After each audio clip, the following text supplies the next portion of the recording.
প্রিয় দেশবাসী, আপনারা ইতিমধ্যে অবগত হয়েছেন জাতির জনক বঙ্গবন্ধু কন্যা শেখ হাসিনা বেঁচে আছেন। এজন্য আল্লাহর দরবারে অশেষ শুকরিয়া আদায় করছি।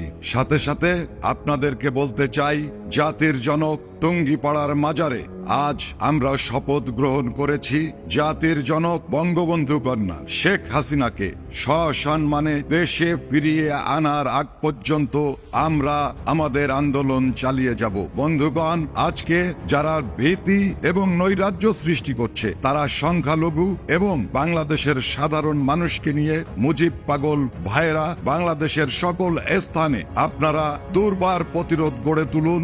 এই আহ্বান জানাচ্ছি। জয় বাংলা, জয় বঙ্গবন্ধু।